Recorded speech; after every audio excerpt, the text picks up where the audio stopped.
সবাই ভালে আছে? প্ৰথমতে মই ধন্যবাদ জ্ঞাপন কৰিছো আপোনালোকে ইমান ৰাতিপুৱা আমাৰ কংগ্ৰেছৰ সভাত আহিছে। এই কংগ্ৰেছৰ সভাত যে আপোনালোকে নিজৰ কাম এৰি আহিছে সেইটো মানে বুজাইছে আপোনালোকে কংগ্ৰেছক আঁকোৱালি লৈছে আৰু ইতিমধ্যে আমাৰ কংগ্ৰেছ জিকি গৈছে ৰাইজ। আৰু মই বেছি দীঘলীয়া নকওঁ, আপোনালোকৰ বাবে দুৱা আশীৰ্বাদ বিচাৰি আহিছো। আপোনালোকৰ পুত্ৰ হিচাপে, আপোনালোকৰ ভাগিন হিচাপে, ভতিজা হিচাপে, নাতি হিচাপে, ভাই হিচাপে, ককা হিচাপে। আৰু এই নিৰ্বাচনত উপনিৰ্বাচনত আমি কিয় কাৰণে বিজেপিক আঁতৰাই পেলাই কংগ্ৰেছক আনিব লাগে, পুনৰবাৰ কংগ্ৰেছ আমাৰ চামগুৰিত আমাৰ ইয়াৰ মাজত বহুতো আলহী আহি পৰিছে, হয়নে? আপোনালোকে এটা কথা ক'ব বিচাৰিছো, আমাৰ ঘৰত আলহী এজন আহিলে কিমান দিন থাকে? এদিন, দুদিন, 5 দিন, 15 দিন, 1 মাহ। 1 মাহৰ পৰা কোনোবা আলহী আমাৰ ঘৰত থাকে জানো? নাথাকে নহয়। এতিয়া আমি 13 তাৰিখে এই আলহীৰ 1 মাহ সম্পূৰ্ণ হ'ব। 14 তাৰিখে হ'ব আলহী নিজৰ নিজৰ ঘৰলৈ উভতি যাব লাগিব ৰাইজ। আৰু তেওঁলোকক আমি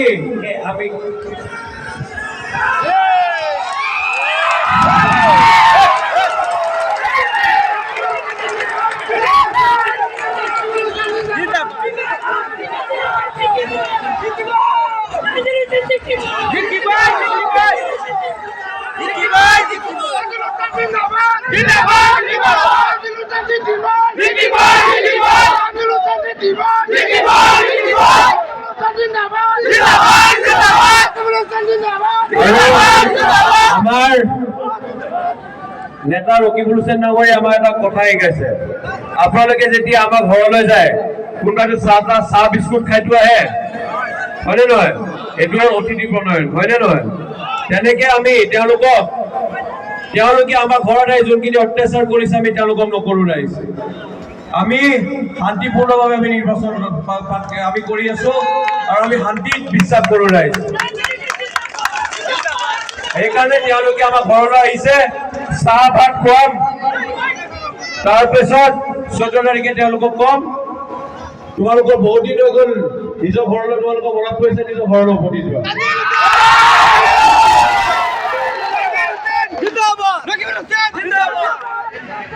আৰু মই মাত্ৰ দুটা কথা কম, আমাৰ বিভিন্ন ৰাইজক অৰুণোদয় নামত বহুত ভয় ভাবুকি সৃষ্টি কৰিছে, হয়নে? এই অৰুণোদয় কোনে বনায়? আমাৰ সাংসদজনে বনায় আৰু বিধায়কজনে বনায়। আমাৰ সাংসদ কোন? পদুপদ ডাঙৰীয়া কোনটো দলৰ হয়? কংগ্ৰেছ। আৰু বিধায়কজন কোনটো দলৰ হ'ব? কংগ্ৰেছৰ হ'ব ন? আমি মিলি যোনটো লিষ্ট বনাম সেইটোৱে অৰুণোদয় দিব। কোনে বিজেপি ইয়াত কাটিব পাৰিব? এই তানজিল হুছেইনে আপোনালোকৰ পৰা দায়িত্ব লৈছো, এটা অৰুণোদয় কাটিব নিদিওঁ। তাৰ ওপৰত আপোনালোকে যদি 500 অৰুণোদয় পাইছে 1000 কৰিম, আৰু যদি 1000 পাইছে 5000 কৰিম, 5000 পাইছে 10000 কৰিম ৰাইজ।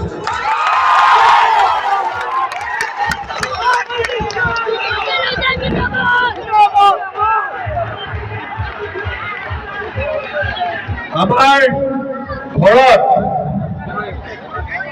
এটা যন্ত্ৰ লগাই দিছে আজিকালি। কি যন্ত্ৰটোৰ নাম?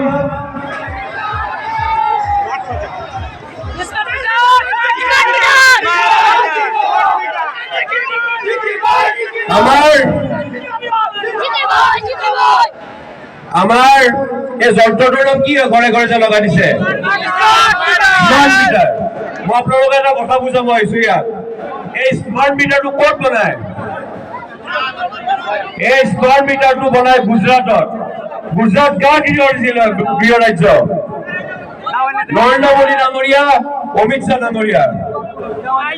আৰু এই যন্ত্ৰটো বনালে কোনে? নৰেন্দ্ৰ মোদীৰ অতি ঘনিষ্ঠ বন্ধু, যাক আমাৰ ভাৰতৰ আধা দি বস্তু বিক্ৰী কৰি দিছে আদানী ডাঙৰীয়াই। সেই আদানী ডাঙৰীয়াই যন্ত্ৰটো বনাইছে গুজৰাটত, তাৰ পাছত এই যন্ত্ৰটো নিজৰ গুজৰাটতো ব্যৱহাৰ নকৰে ৰাইজ। কিয় কাৰণে গুজৰাটৰ মানুহক তেওঁলোকে ভাল পায়, তেওঁলোকৰ পৰা পইচা নলয়, সেইকাৰণে যন্ত্ৰ বনাই আমাৰ অসমলৈ পঠাই দিছে। আৰু আপোনালোকক মই প্ৰতিশ্ৰুতি দিছো, আমাৰ ইয়াত কংগ্ৰেছ অহাৰ লগে লগে এই যন্ত্ৰ আমি প্ৰত্যেকটো ঘৰৰ পৰা খুলি এই যন্ত্ৰ আমি গুজৰাটৰ ওপৰত পঠাই দিম ৰাইজ।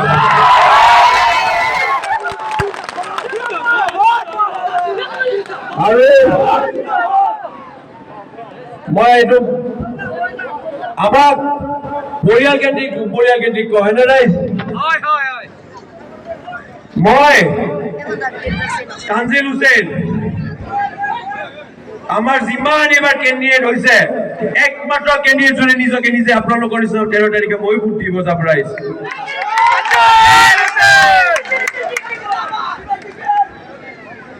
আৰু চামগুৰি বিধানসভা সমষ্টিৰ আমাৰ কংগ্ৰেছক ভোট দিয়া, ভোট নিদিয়া প্ৰত্যেকজন ব্যক্তি আমাৰ পৰিয়ালৰ অংশীদাৰ ৰাইজ। আৰু এইখিনি কৈ মই পুনৰবাৰ চবকে ধন্যবাদ জ্ঞাপন কৰিছো। আৰু 13 তাৰিখে গৈ কংগ্ৰেছক জয়যুক্ত কৰিব, 1 নং বুটামটো টিপি কংগ্ৰেছক জিকাই তাৰপিছত এইটো চামগুৰি বিজয় হ'ব ৰাইজ। এইখিনি কৈ মই বক্তব্য সামৰি মাৰিছো। ধন্যবাদ। জয় অসম, জয় হিন্দ।